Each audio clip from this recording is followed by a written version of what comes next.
en la cual,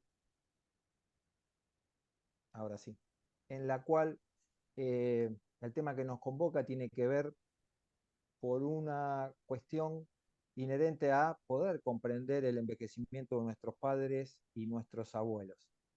Eh, Como hijo, cuestionarnos, reflexionar acerca de si estamos preparados para ver envejecer a nuestros padres, eh, preparado para verlos viejos, preparado para verlos morir, toda una instancia de controversias y de dilemas que se nos van generando. Para ello tenemos el honor de contar con un invitado internacional, un amigo ya de la casa, el doctor Robinson Cuadros. Robinson es médico y cirujano de la Universidad del Rosario y especialista en geriatría de la Universidad Nacional de Colombia, ex presidente de la Asociación Colombiana de Gerontología y Geriatría, y recientemente fue nombrado presidente del Comité Latinoamericano y del Caribe de la Asociación Internacional de Gerontología y Geriatría, periodo 2023-2027. Además, es profesor universitario, miembro del Consejo Académico de la Universidad para Mayores de España, UNATE, consultor y asesor internacional en derechos humanos y políticas públicas en envejecimiento y vejez, asesor científico de la Fundación Alzheimer de Colombia y líder de la ruta sociosanitaria de personas mayores en CAFAM. Robinson, la verdad que es un placer tenerte en nuestra institución. Eh, el espacio es todo tuyo. Mil gracias por esta linda invitación. Un abrazo así caluroso desde Colombia para cada uno de ustedes, para sus familias, porque detrás de cada uno de ustedes hay una familia muy linda que no solo los apoya, los admira, sino que también siguen sus pasos. Y por eso, digamos, surge esta idea, ¿no?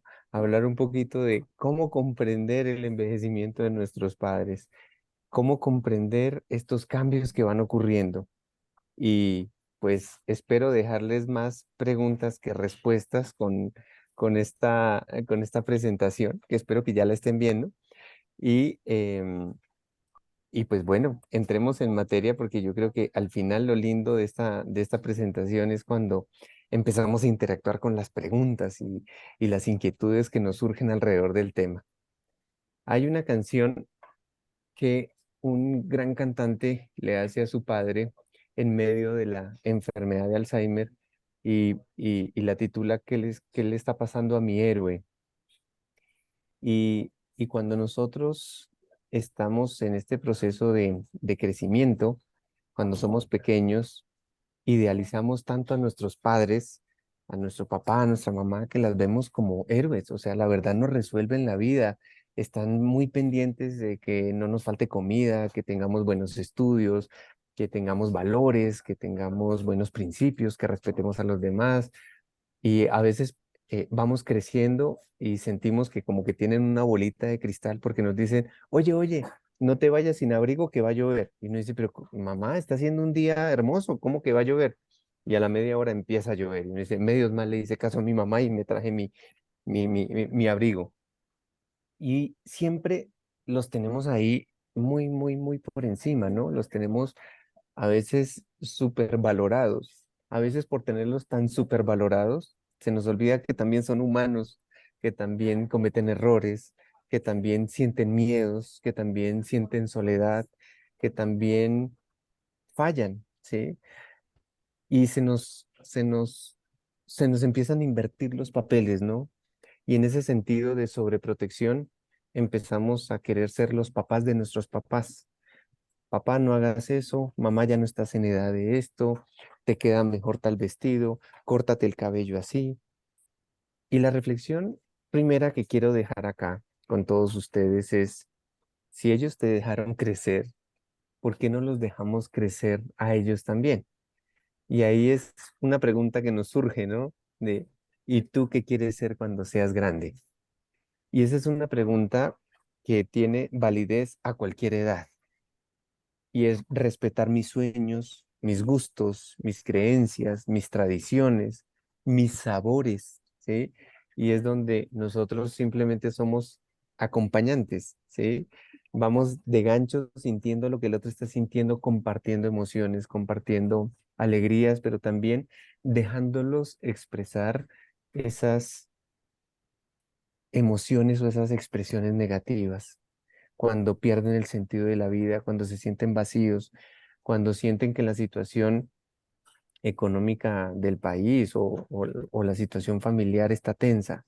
Y ahí es donde nosotros empezamos a generar una relación mucho más profunda. Y de hecho nos damos el permiso de empezar a descubrirlos desde su esencia, no desde su rol. Y esto es muy bonito en el crecimiento tanto familiar como relacional. Cuando pensamos en nuestros padres o cuando pensamos en nuestros abuelos, no hacemos conciencia que nos conectamos con todos los sentidos, ¿sí? Y acá los invito a que recuerden, piensen en su mamá, piensen en su papá, a que huelen cuál es la fragancia que utiliza mi viejo, ¿sí? O la que utilizaba mi abuelo, ¿sí? Las texturas, cuando nos tomaban de la mano, cuando los acariciamos, ¿sí? Esas texturas que los acompañan desde lo corporal hasta todo lo relacional, los colores que los rodean, los sonidos que hacen al caminar, al comer, ¿sí? Los sonidos que hacen al toser, ¿sí? Los sabores que los rodean, cuando hacían una arepuela, una masilla, un amasijo, ¿sí? Con harinita y hacían un tamaño especial para este hijo, para este nieto, y nos hacían sentir únicos, nos hacían sentir importantes en esos sabores que los rodean. Y es muy lindo poder hacer conciencia que con nuestros padres nos conectamos con todos los sentidos. Si hacemos conciencia de eso y hoy tenemos a nuestros padres vivos o a nuestros abuelos vivos, abuelos y abuelas vivos, ¿cómo generamos esa sensibilidad táctil, esa sensibilidad olfatoria, visual, sonora, ¿sí? Gustativa, para volverme a conectar con ellos de una manera mucho más profunda? Y ahí es donde volvemos a tener presente algo muy lindo, ¿sí? Y es que valoramos a nuestros padres y a nuestras madres por lo que son ahora, por lo que son ahora, admiración, por lo que son ahora, no por lo que hicieron. Y yo siempre hago un reclamo.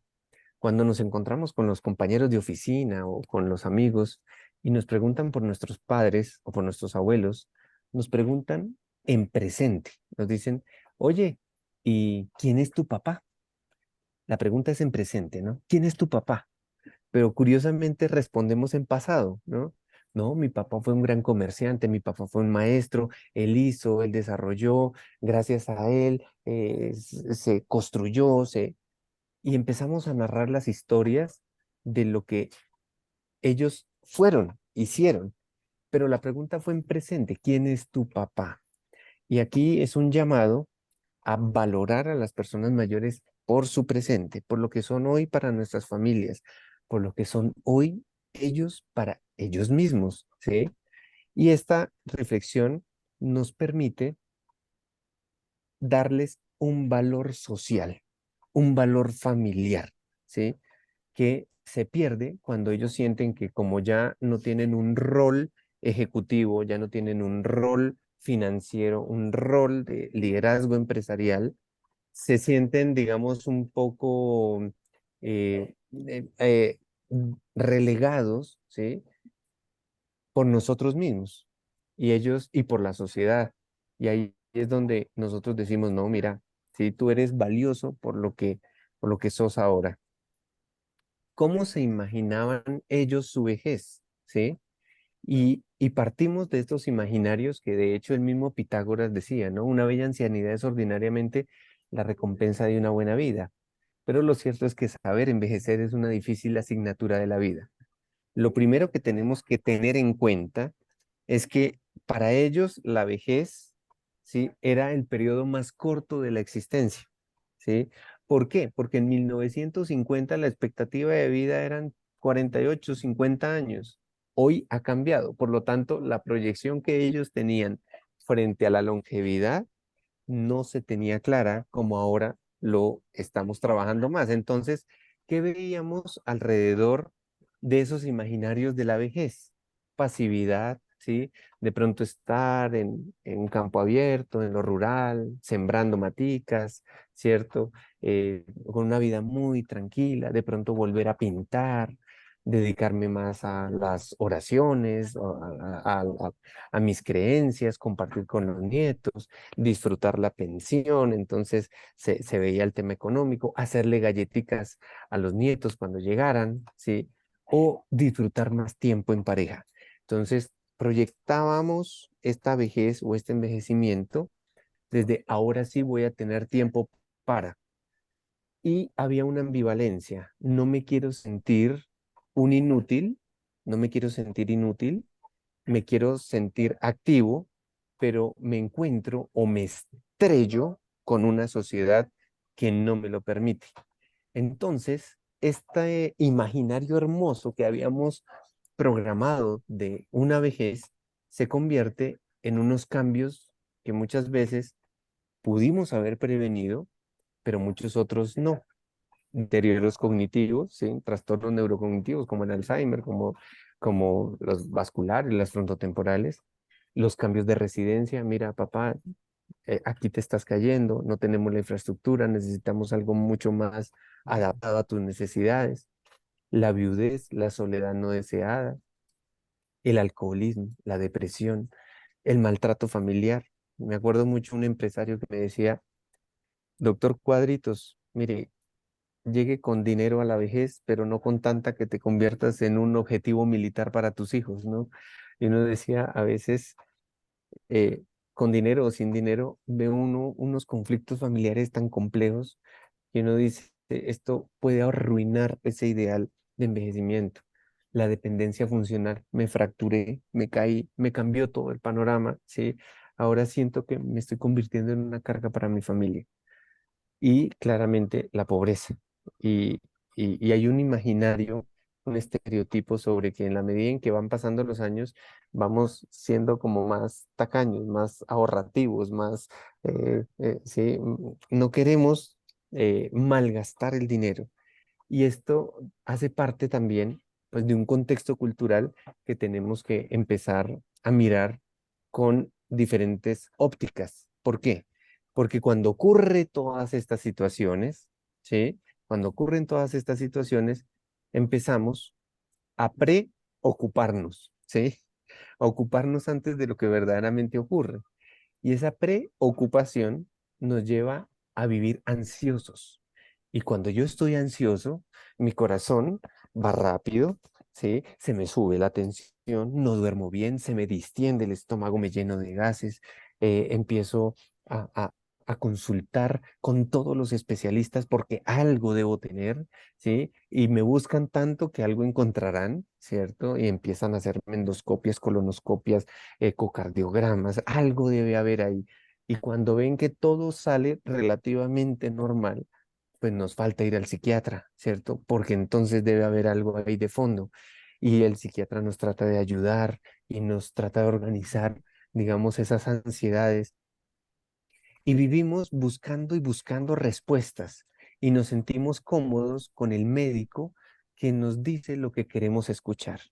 Entonces empezamos a decir, tengo que llevar a mi mamá esta semana a 3 especialistas, la otra semana tienen las terapias, la otra semana, y esa angustia de buscar y buscar respuestas no es otra cosa que estar descontextualizados del momento cultural que ellos vivieron, crecieron y con el cual se encuentran ahora. ¿A qué hago referencia con el panorama cultural? A veces cuando, por ejemplo, nos preguntan sobre nuestros abuelos, ¿sí? Dice, oye, ¿y cómo era tu abuelo? Y la respuesta era, no, pues la verdad, tomaba mucho, era mujeriego, era malo, era... Juzgamos sin conocer el contexto en el cual crecieron, qué les exigía la sociedad de su alrededor, qué tuvieron que vivir, cómo se tuvieron que sortear la vida, cómo tuvieron que ganarse su dinero y que los impulsó a hacer o a tomar una X o Y decisión. Entonces, estos contextos culturales en los cuales nosotros nos vamos desenvolviendo, a veces se convierten en una puya, ¿sí? Que va abriendo heridas, ¿sí? Y que no deja cicatrizar situaciones del pasado. Entonces, esto es un llamado al cuidado del lenguaje cuando nos relacionamos con nuestros padres o con personas de otras generaciones. Miren contextos culturales como estos, ¿sí? Me parece injusto que haya mujeres que se llamen angustias, dolores o soledad, y no hay ningún hombre que se llame agobio, espasmo o alboroto, ¿sí? El nombre que me colocan a mí ya empieza a jugar un contexto de cómo me tratan, cómo me veo. Esta señora que coloco ahí en la foto es una actriz colombiana que actúa con unos irreverentes de la televisión, con un par de jóvenes, ya no están tan jóvenes, pero ella misma se autodenomina y su nombre artístico es Doña Anciana Decrépita, ¿sí? Y este nombre se lo coloca como una crítica social, ¿sí? De cómo vemos en la sociedad a las personas mayores y cómo hacemos el sinónimo de vejez con enfermedad, vejez con decrepitud, soledad, discapacidad, improductividad, que nos hace tanto daño, ¿sí? Pero estos contextos culturales son los que a veces no tenemos en cuenta a la hora de relacionarnos adecuadamente con nuestros papás. Y es muy curioso, cuando yo le pregunto a los hijos, bueno, va a llegar una fiesta, ¿sí? Tenemos un cumpleaños, tenemos la celebración de un día especial. ¿Qué le quisieras regalar a tus padres? ¿Qué le quisieras regalar a tus abuelos? Y es muy curioso que cuando pensamos en personas mayores y regalos, lo primero que se nos viene a la mente es todo lo relacionado con enfermedad y vejez, y con enfermedad y discapacidad, ¿sí?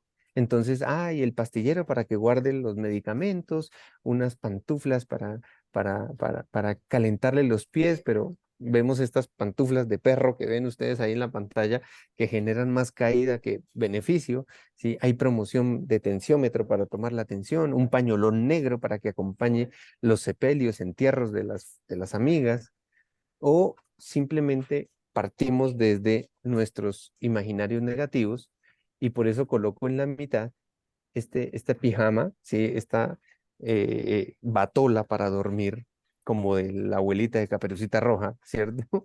Que me la presentó una paciente mía de 92 años que me dice, doctor Cuadros, estoy muy indignada. Yo decía, ¿por qué? Me decía, mira la porquería que me regalaron. Me regalaron esta pijama que es horrible, es larguísima. Entonces yo le decía, no, mira, pero es abrigada, se ve que la textura es rica, es cálida. Me decía, doctor Cuadros, a mis 92 años, yo quiero mantenerme sexualmente activa. Si me regalan un matapasiones como estos, no le voy a despertar ningún deseo a mi marido. Y pues claramente a mí me hacía reír el comentario de ella, pero en el fondo había una crítica de ella frente a cómo la estaban mirando sus hijos y sus nietos.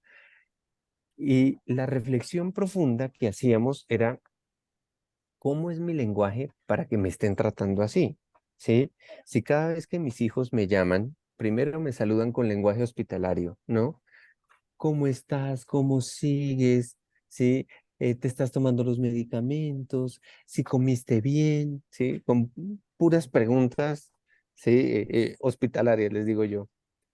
Y yo respondo como padre, como abuela, de la misma manera, ahí voy llevándola, es que los años no llegan solos, sí, es que a esta edad ya a uno le duele todo, es que la vejez es terrible, pues yo qué voy a esperar que me regalen cuando cumple años, sí, pues básicamente lo relacionado con discapacidad y enfermedad.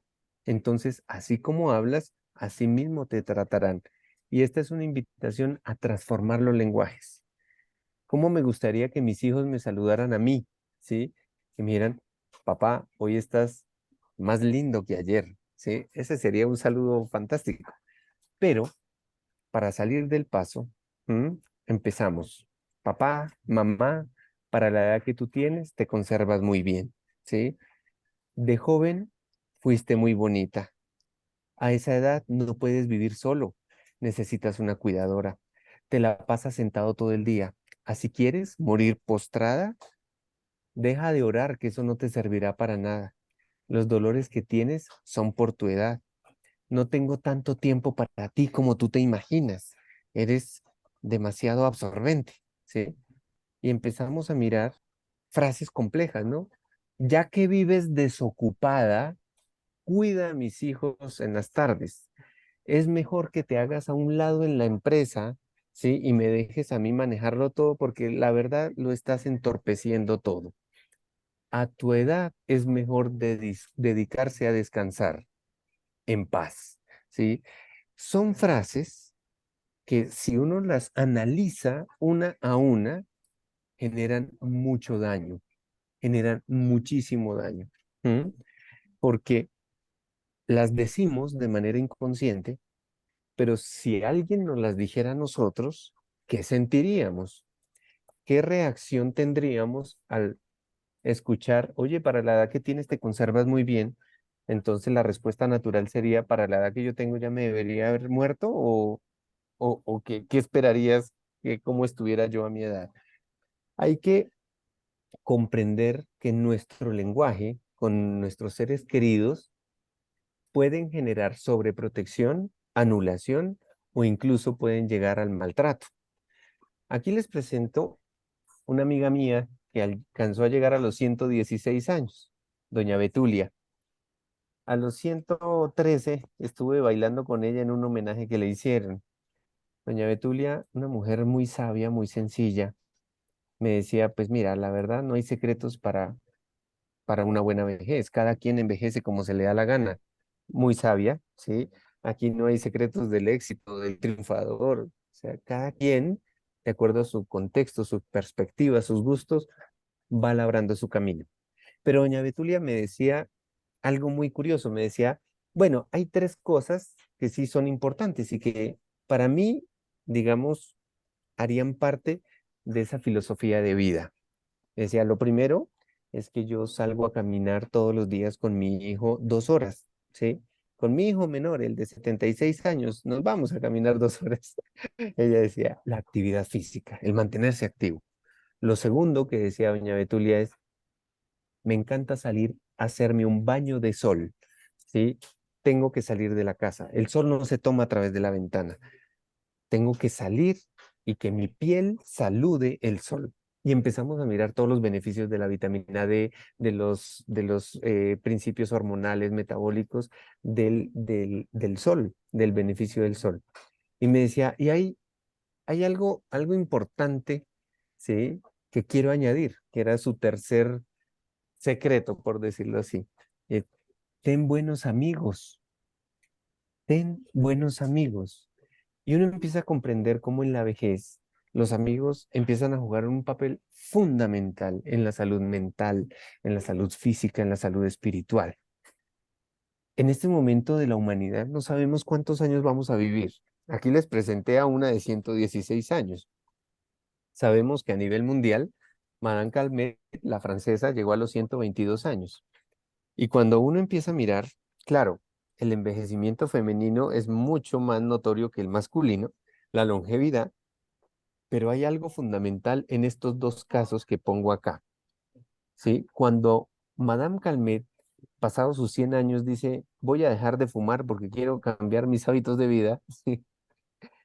Y, y acercándose a sus 122 años, la hace famosa una frase que salió en muchos medios en la época que decía, yo solo tengo una arruga y sobre ella me siento todos los días, ¿sí?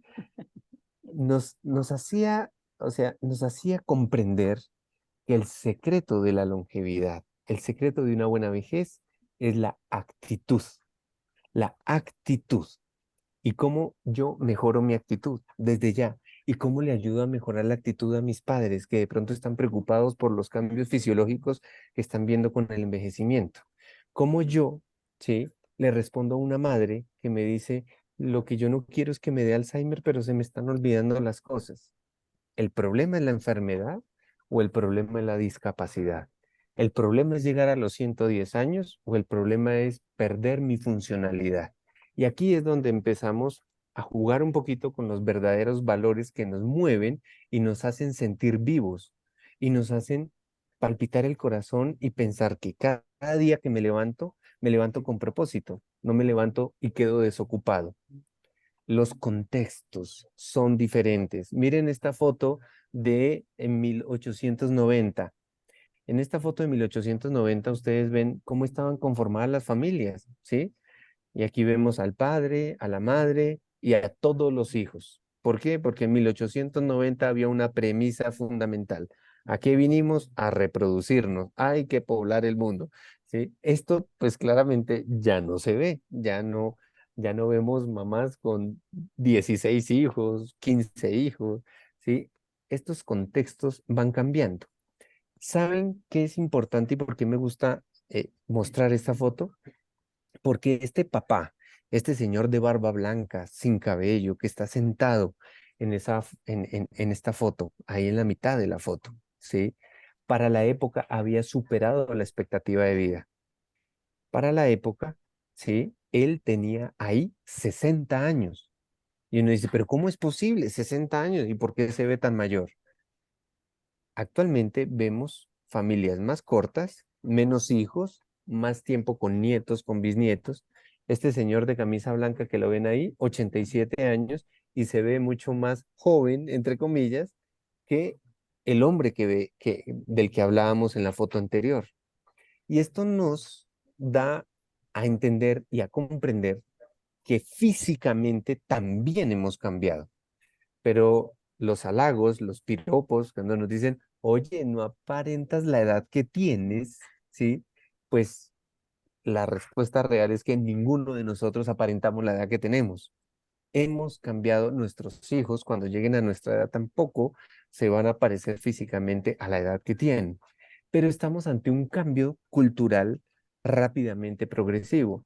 Y me gusta mostrar esta foto con Catherine. Catherine es una mesera que me encuentro en Estados Unidos y le digo, Catherine, ¿cuánto llevas trabajando aquí en el restaurante? Y me dice, pues mira, yo tengo 76 años. Hace 6 meses pasé mi hoja de vida para trabajar acá los fines de semana.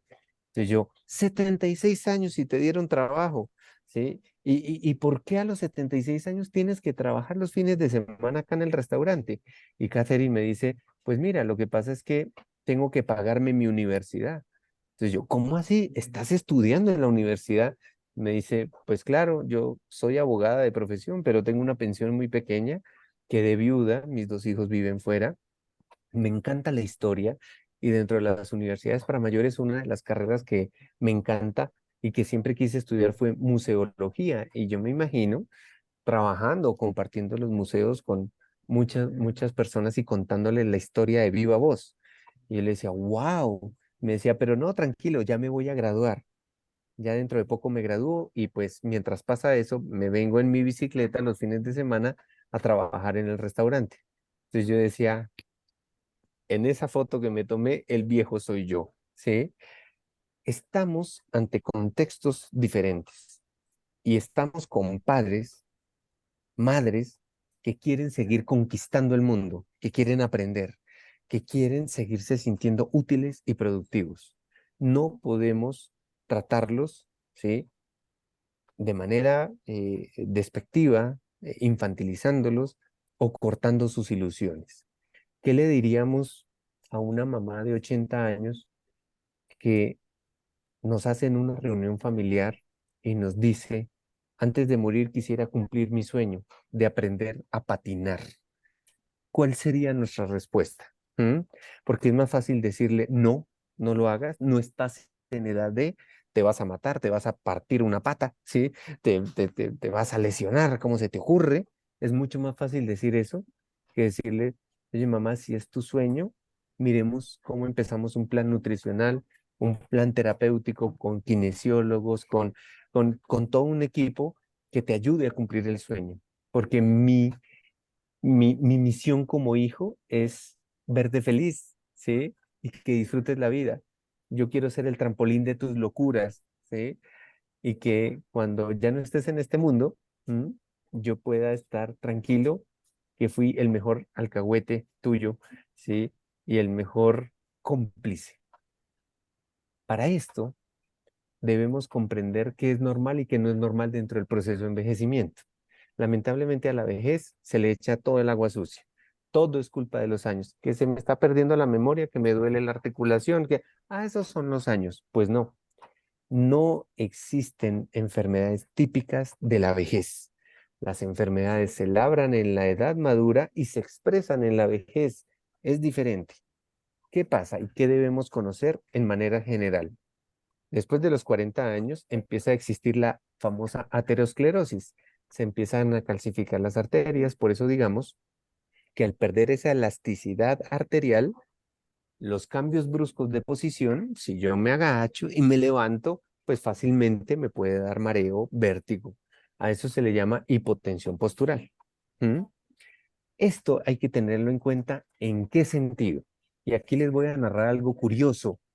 Cuando se hace el registro nacional de fracturas, en muchos países dicen, claro, después de los 70 años las mujeres son las que más se fracturan, el influjo hormonal, la menopausia, todo eso.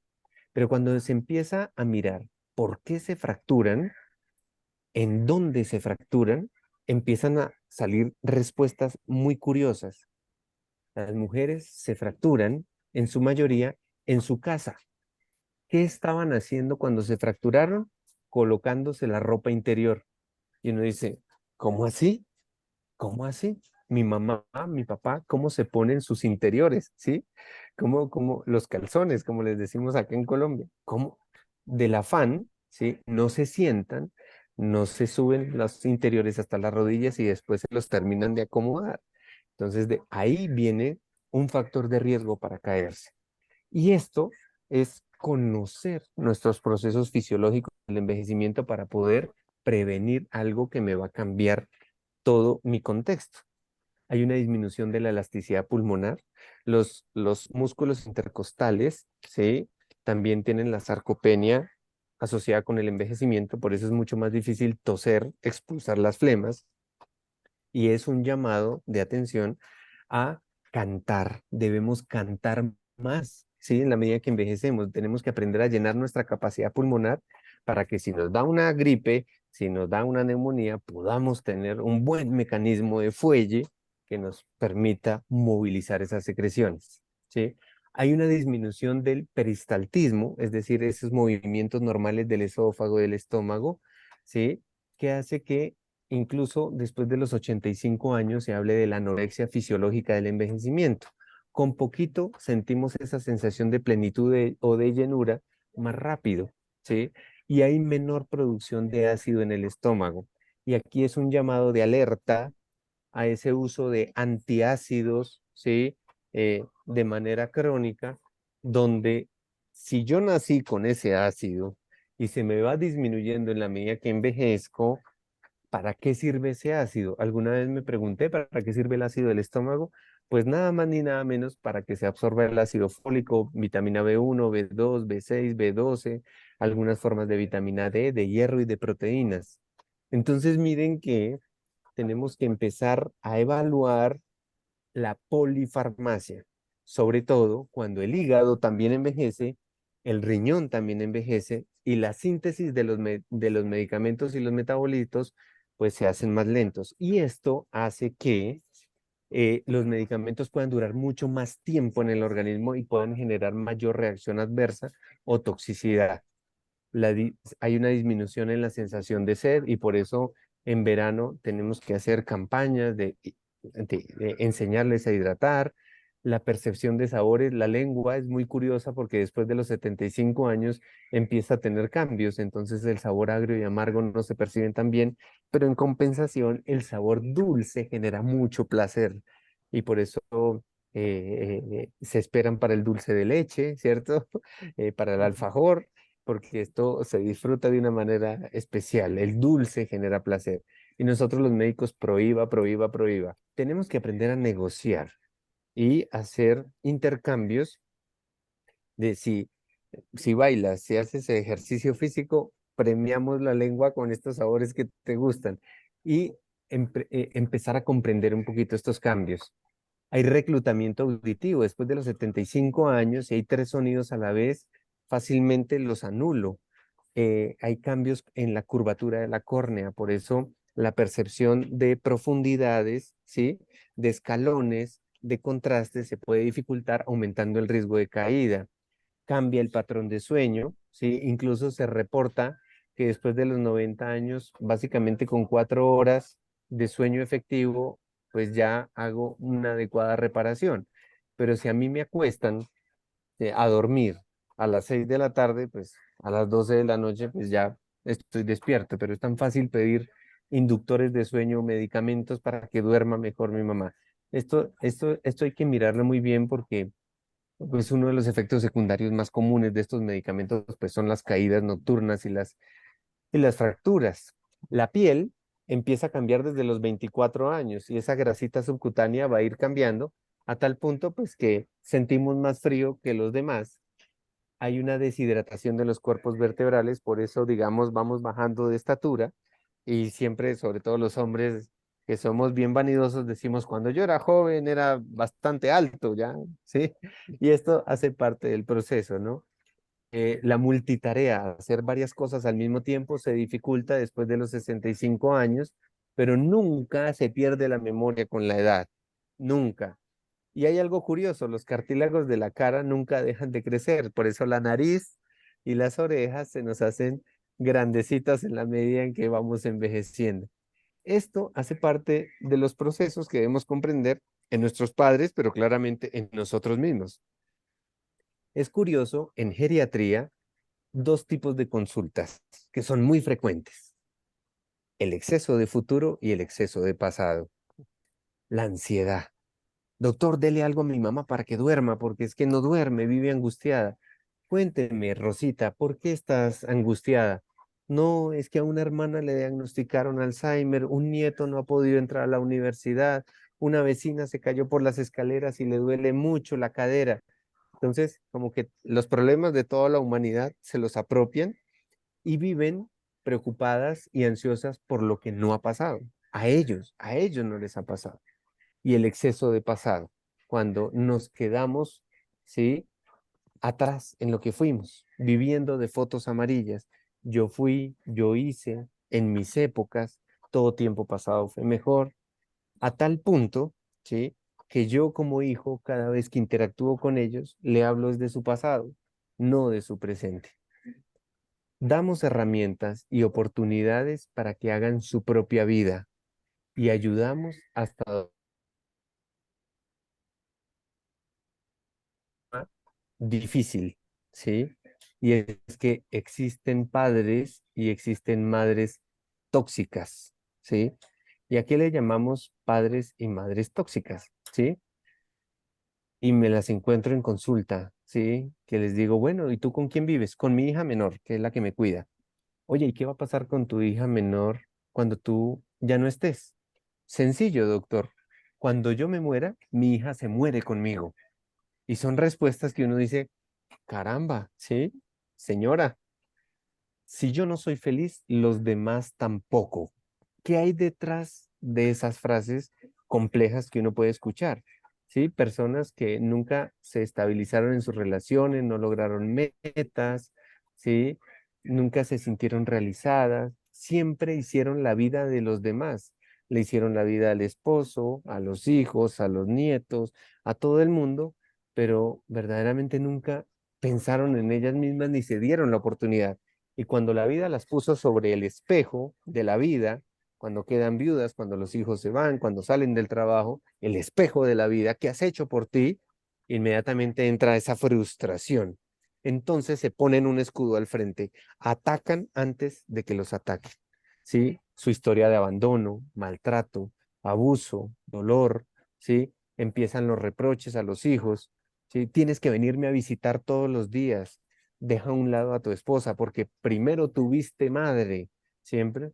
Y cuando ven que los hijos están tomando decisiones de salud mental, dicen, es que claro, usted siempre ha sido la inútil, no como su hermano, no como su primo, que sí son exitosos. entonces se convierten en víctimas y verdugos al mismo tiempo. Pero tenemos que, lo mismo, mirar el contexto. Algunas fueron obligadas a ser madres y no lo querían ser. Vivieron por años con su maltratador oficial y por eso, digamos, les es difícil comprender que les hace más daño callar en su soledad. Recordemos, ¿sí? Que nosotros somos hijos, no terapeutas. Nosotros somos hijos, no psicólogos. Nosotros somos hijos, no enfermeros. Tenemos que tener nuestro rol dispuesto a ayudar y a dar las herramientas. ¿M? Porque si no, viene la cantaleta, ¿sí? El refuerzo, el, el reproche, y esta relación pues termina rompiéndose con dos personas heridas. Entonces tenemos es que propiciar los espacios para que ellos busquen ayuda. ¿M? Empieza esa guerra de controles, ¿no? Cría cuervos y te sacarán los ojos, yo ya soy un estorbo para ustedes, en mi época era distinto, ustedes ya no me dejan hacer nada, me quieren volver pendejo, ¿sí? Boludo, dirían allá mis amigos argentinos, ¿sí? Le van a enseñar a su papá a ser hijos, los pájaros tirándole a las escopetas, y por otro lado, pues los de esta nueva generación, ¿sí? Los tiempos han cambiado, papá, ¿sí? No haces caso, eres muy terco, toca repetirte todo, me criticas todo, opinas sobre cómo corrijo a mis hijos, no te gusta nada, eres muy exagerado. ¿Quién tiene el control? ¿No? Esa guerra de poderes que van en total contravía de una relación democrática. ¿Qué sería una relación democrática y una empatía intergeneracional? Y me gusta mucho, pues digamos, esta imagen, donde el nieto le dice con su corazón abierto a su abuelo, ¿no? Sabes, a veces siento miedo. El abuelo lo ve con esos ojos cariñosos, diciéndole, sabes que a mí también me pasa. Ay, pero abuelo, a veces mojo sin querer los pantalones. Y el abuelo le dice, a mí también me pasa.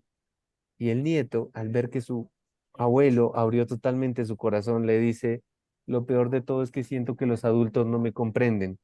Y el abuelo le responde, entiendo perfectamente lo que te pasa, ¿sí? Cómo esta empatía intergeneracional no solo debe darse entre nietos pequeños y abuelos, cómo comprendemos que podemos aprender del otro sin importar la edad, cómo podemos relacionarnos de una manera mucho más profunda sin lesionar, porque a veces somos nosotros los que nos dejamos lesionar. Miren esto, ¿sí?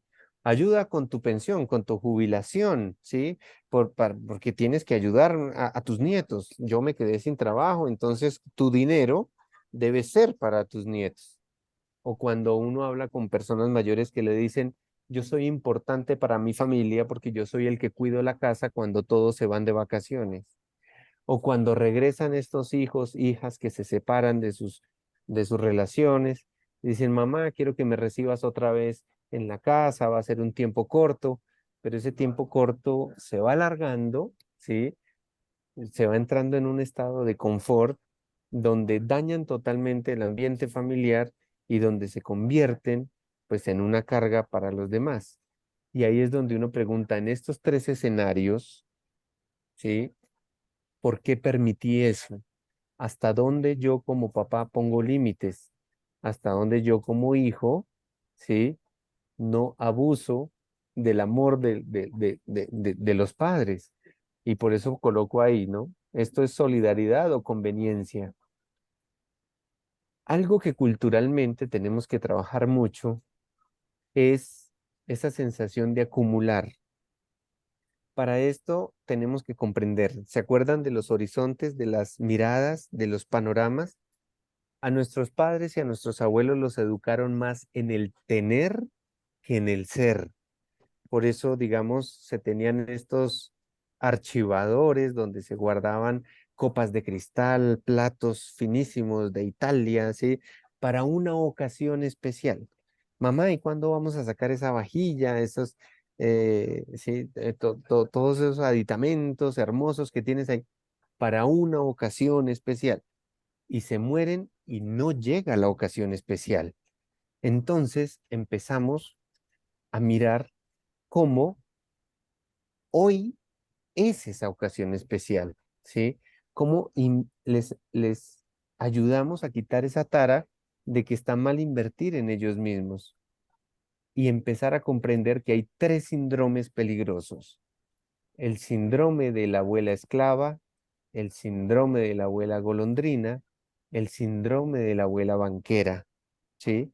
El síndrome de la abuela esclava, esto lo describió un cardiólogo español, el doctor Guijarro, donde a muchas mujeres en cuidado coronario les daba salida y decía, María, ya, salida, tu infarto resuelto, Marta, hasta luego, salida. Y todas estas mujeres mayores les decían, doctor Guijarro, por favor, déjenos unos días más aquí en el hospital. Pero esto no es un hotel, ustedes ya tienen que irse para la casa.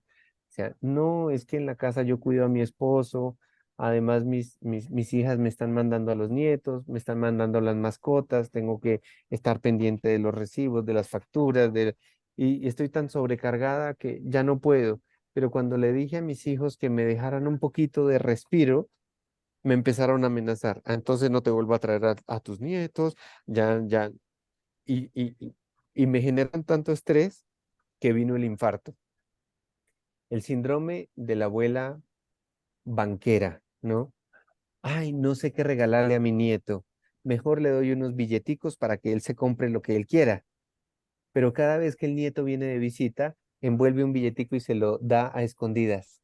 ¿Sí? Qué rico es ir a visitar a la abuela, porque cada vez que voy me da dinero y se convierte en una transacción peligrosa, ¿no? Compro visitas y esto hay que ponerle límite. El síndrome de la abuela golondrina, la mujer que queda viuda y los hijos deciden por ella, ¿no? Mamá, no te vamos a dejar sola, no te vamos a abandonar. 6 meses con Juan, 6 meses con María, 6 meses con Pedro, ¿sí? Y la sacaron de su contexto, de su barrio, de sus creencias, de sus amigos, ¿sí? Por estar arrimada en un cuarto pequeño que ni siquiera le pertenece, llevando sus maletas cada 6 meses. Esto, ¿sí? Hace parte de estos síndromes y de estos tipos de maltrato que debemos trabajar como sociedad cuando hablamos del envejecimiento de nuestros padres. E incluso decidimos por ellos hasta en su vida sexual. Miren cómo me encuentro yo como médico geriatra haciendo visita domiciliaria y les digo, bueno, ¿y ustedes como pareja por qué duermen en camas separadas? Y la respuesta es que doctor, los hijos decidieron que ya era hora que descansáramos. Entonces, los hijos empiezan a meterse en las cobijas de los papás y decirles hasta cómo deben vivir su sexualidad. Entonces, por eso digo que terminamos siendo los papás de nuestros papás, ¿sí? Empezamos a invertir los roles, ¿sí? Por la dependencia económica, por la ley emocional, y esto a veces pensamos que es la ley de la vida, ¿sí? Hablamos de voluntades anticipadas, hablamos desde ya cómo quisiera morir, en qué condiciones, qué me gustaría disfrutar antes de irme de este mundo, cómo me siento pleno. Y aquí viene una pregunta difícil. ¿Con quién quiero envejecer? ¿Sí? Porque si estoy con el hijo sobreprotector que me anula, que me sobreprotege, que no me deja hacer mi proyecto de vida, si estoy con el marido tóxico, ¿sí? ¿Dónde están mis amigos? Porque esta foto familiar hace parte de la historia. 7 de cada 10 jóvenes en América Latina no quieren tener hijos, ¿sí? Entonces, podríamos cambiar todas esas personas seguramente por mascotas.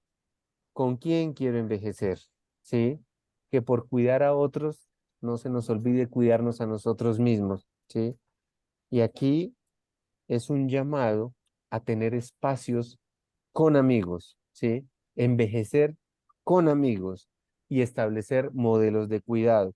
En nuestra cultura latinoamericana, hablar de una vivienda asistida, de un centro geriátrico de atención especializada, todavía no sé por qué lo asumimos como abandono, ¿sí? Y es porque tal vez venimos de una tradición de leprosarios, así los ancianatos, ¿sí?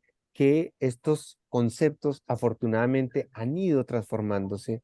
Hemos tenido profesionales cada vez más expertos en el trato humanizado, diferencial, centrado en la persona, que nos permite decir, yo quiero envejecer con amigos. y puede ser en una vivienda colaborativa o puede ser en una vivienda asistida o en una villa especializada. Para esto tengo que hablarlo con mis hijos sin miedo, ¿sí? Yo le diría, por ejemplo, a mis hijos, a mí me gustaría envejecer con amigos y si necesito a alguien que me cuide, ojalá que sea una enfermera muy bonita para que yo esté motivado todos los días a hacer ejercicio. Hay que hablar de estas cosas y hay que decirles qué música quiere escuchar, cuál me gustaría que fuera mi menú o debería estar dentro de mis gustos gastronómicos. Hablar sin miedo de esto nos permite hacer nuestra propia vida, tomar nuestras propias decisiones. ¿Esto para qué? Para que no entremos o no perpetuemos esto que está afectando muchísimo nuestra vejez, que es la depresión. En América Latina, en promedio, cada día una persona mayor se suicida, se quita la vida. Y esto ocurre en Argentina, en Uruguay, en Colombia, ¿sí? En promedio, cada día una persona se quita la vida, una persona mayor, porque pensamos que la depresión hace parte de la vejez, ¿cierto? Esos sentimientos de minusvalía, esos sentimientos de que no me quiero bañar, no quiero comer, pero si vemos los factores de riesgo de la depresión, ahí tenemos que trabajar, ¿sí? La polifarmacia, el alcoholismo, las alteraciones físicas, los trastornos de sueño, los dolores crónicos, ¿sí? Las condiciones psicosociales, la pobre red de apoyo social, la soledad no elegida, la baja autoestima, la violencia familiar, la discriminación, a todo esto hay que tenemos que trabajarle, no solo por las personas de hoy, sino las que vamos a hacer mañana. Y lo segundo que debemos trabajar de manera fuerte es en el músculo. Ninguno de nosotros quiere ser una carga para los demás. No queremos imaginarnos una vejez con gran dependencia funcional. Evitar la discapacidad. Un señor mayor me decía, no, doctor, es que yo ya entré en la edad de las PES. Y yo, ¿cuál es la edad de las PES? Me decía, pijama, poltrona, pantuflas, sí, periódico. Y yo decía, no, no, no, no, no. Si nosotros comprendemos que después de los 70 años, un día en cama hace que yo pueda perder hasta el 3% de la masa muscular total, pues después de los 70 tengo que tener pesas, tengo que moverme más, bailar más. Miren ustedes cómo tenemos que hacer una campaña en contra de las poltronas, estos sillones que hacen que tengamos retracciones isquiotibiales, que nos vayamos desacondicionando, porque miren nomás ustedes, en 10 días de hospitalización, después de los 70 años, 1 kilo de masa muscular total. ¿Cómo hacemos para recuperar eso? ¿Cómo hacemos para estar activos y para ver que mi papá y mi mamá están haciendo su proyecto de vida? Que yo las llamo, oye, este domingo quiero ir a visitarte y que me respondan, no, este domingo me voy de montañismo con mi grupo a hacer marcha nórdica. Y yo diga, oye, yo quiero envejecer como mi papá, ¿sí? Yo quiero envejecer como mi mamá. Para esto tenemos que mirar todas estas factores de riesgo que me pueden desencadenar una caída en la casa. Es curioso como un ortopedista, ¿sí? Me decía, mi mamá de 92 años vive sola, doctor, pero se vive cayendo. Para su soledad le regalamos un San Bernardo, ¿sí? Pues que yo no sé por qué se le ocurrió que tenía que darle un perro del mismo tamaño que la mamá, que cada vez que la sacaba al parque, pues la tumbaba. Entonces, a veces la lógica es la menos lógica, pero pasa. Estos tapetes de pie de cama, estas medias peluditas, estos zapatos poco amigables con el envejecimiento y la vejez, tenemos que revalvarlo, los juguetes de los nietos, ¿sí? ¿Yo qué hago o qué me gusta hacer? Y decirle a los hijos, miren, para que ustedes sepan cómo está la parte muscular de sus papás, siéntelos en el piso y rodeado de ustedes, de sus hijos, dígale, papá, si usted se llegara a caer, mamá, si usted llegase a tener una caída, ¿cómo se levantaría? Y ustedes ahí pueden evaluar, ¿sí? Cómo está su masa muscular, su equilibrio, su coordinación, porque muchos entran en angustia y esto lo hago yo con mis estudiantes y cuando ponemos a la persona en el piso, le decimos, levántate, muchos empiezan, incluso se les quiebra la voz y lloran porque dicen, no sé cómo levantarme. y es cómo les enseñamos a girar, digamos que son cosas que para nosotros damos por hecho, pero que pueden ocurrir en cualquier momento. ¿Por qué es importante comprarle los zapatos en la tarde, no en la mañana? Porque en la tarde el pie está más dilatado, ¿sí? Y el zapato va a ser adecuado. Si yo le compro el calzado en la mañana, pues en la tarde le va a quedar apretado. Tenemos que mirar suelas, texturas, tenemos que mirar si hay ruiditos, ¿sí? A nivel auditivo, cómo, cómo la polifarmacia, la pérdida de masa muscular me puede llevar a una fractura que me cambia totalmente mi calidad de vida. Adaptar la casa, hacérsela fácil, barandas, no colocar el pasamanos después de la primera fractura, los sensores de luz, ¿sí? Los protectores de cadera, los suelos antideslizantes. ¿Cómo tenemos que ser creativos? No para anularlos, sino para brindarles independencia funcional. Y algo lindo que me gusta siempre hablar y es el músculo cambia totalmente el panorama del envejecimiento y la vejez. Esas dos mujeres que ustedes están viendo en pantalla tienen las dos 80 años. Las dos tienen 80 años. ¿Por qué se ven tan diferentes? Por el músculo. El músculo se alimenta de proteína. Entonces, mensaje clave y fundamental. Si eres mayor de 65 años, tienes a tus papás mayores de 65 años, a tus abuelos mayores de 65 años, la guía internacional dice 1 gramo de proteína por kilo de peso. Es decir, si yo peso 60 kilos, debo consumir 60 gramos de proteína al día. Ojalá entre desayuno, almuerzo y cena. ¿Qué tiene proteína? Carnes, derivados lácteos, huevo. Huevo, el huevo es una muy buena fuente de proteína. Si ustedes hacen el conteo de proteínas de sus familiares, dicen, con razón mi papá vive cansado, mi mamá está caminando muy lento, con razón se apoyan tanto para levantarse de una silla, ¿sí? Porque han perdido su potencia, su masa muscular, porque no la están nutriendo bien. Yo les digo a mis pacientes, oye, tienes tremendo Ferrari, pero sin gasolina. Tienes que aprenderlo a nutrir. Y una vez esté nutrido, tengo que generar ejercicios de resistencia muscular, ¿sí? No es darle una vueltica al parque, camine, ¿sí? Sino es ejercicios de resistencia muscular acompañados por un kinesiólogo, un fisiatra, un fisioterapeuta que lenta y progresivamente nos va acompañando en este proceso. Y por eso esta gráfica es tan evidente. A los 30 años, ese muslo, esa pierna, está llena de carne, llena de músculo. Y miren la diferencia entre el sedentario y el que se mantuvo activo a los 85 años. Esto hace la diferencia porque yo no quiero ser una carga para nadie. Enseñarle a nuestros papás, a nuestros abuelos, que nunca se es demasiado viejo o vieja para cumplir un sueño. No hay edad para comenzar de nuevo. Don Lucio Chiquito, ¿sí? Este ingeniero colombiano que ven ustedes ahí en la foto, a los 104 años entregó su tesis de doctorado en el Reino Unido.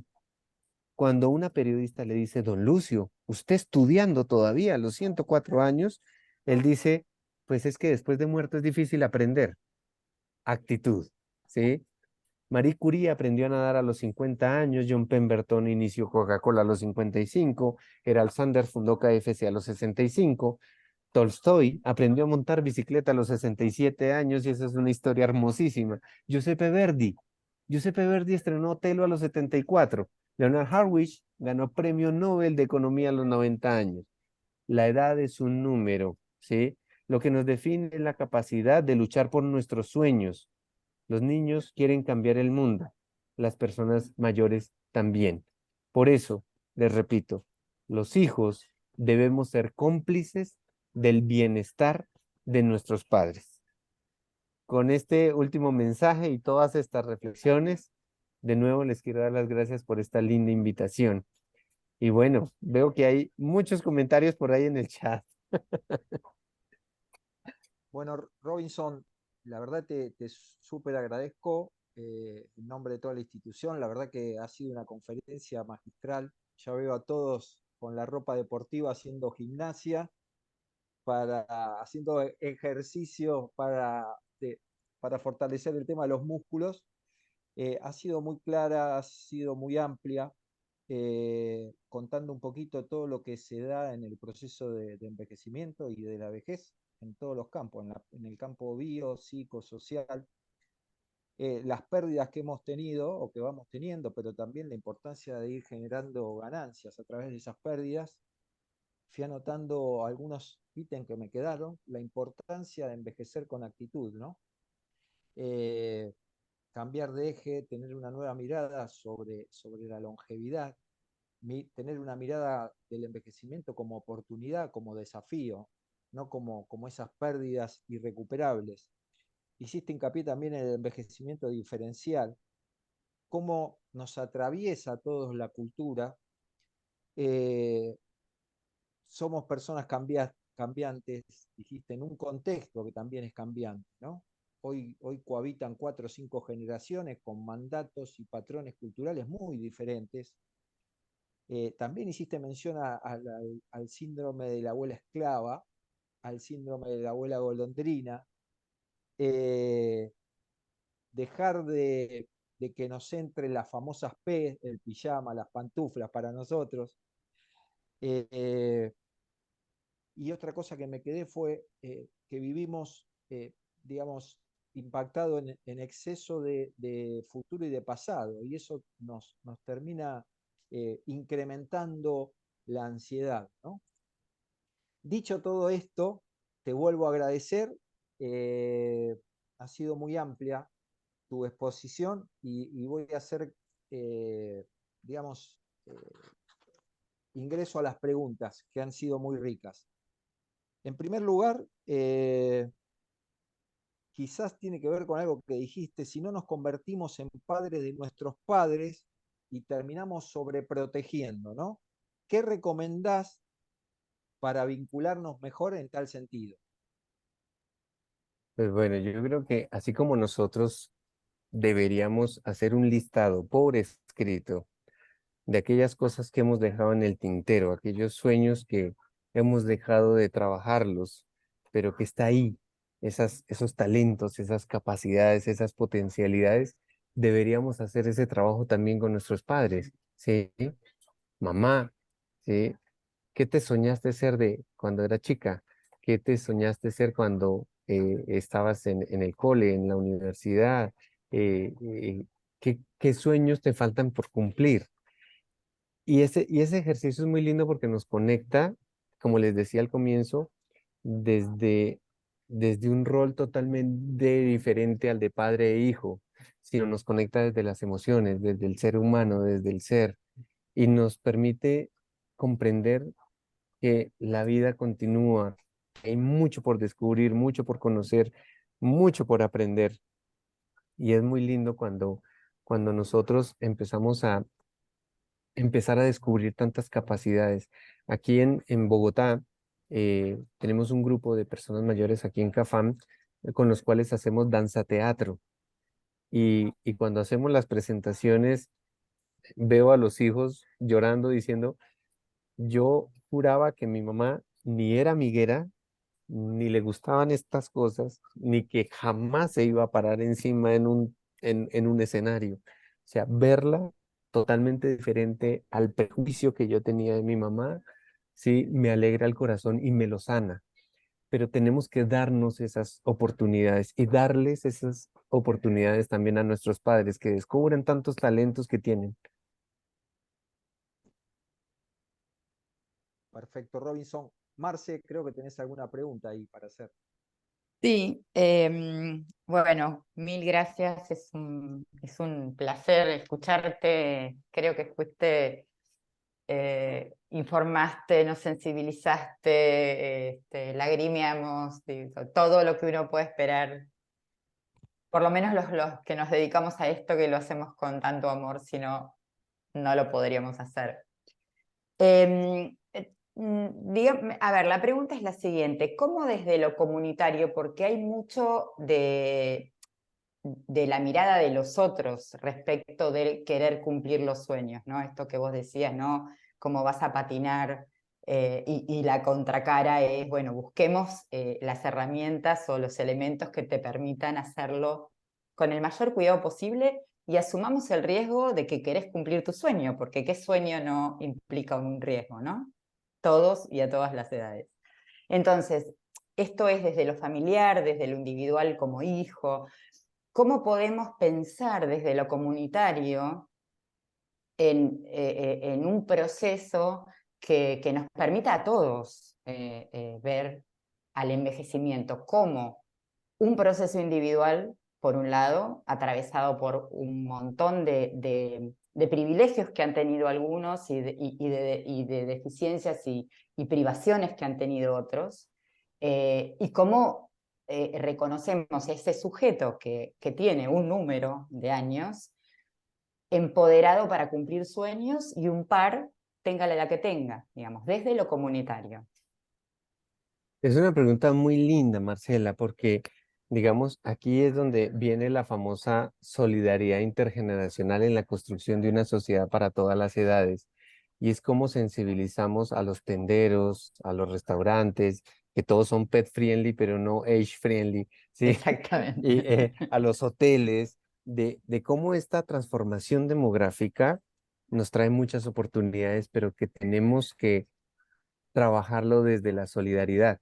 Y hay un ejemplo muy lindo en España, en Pescueza, en Cáceres, donde claramente la mayoría de su población supera los 70 años y entre los vecinos, todos afuera de sus casas, colocaron una baranda, ¿sí?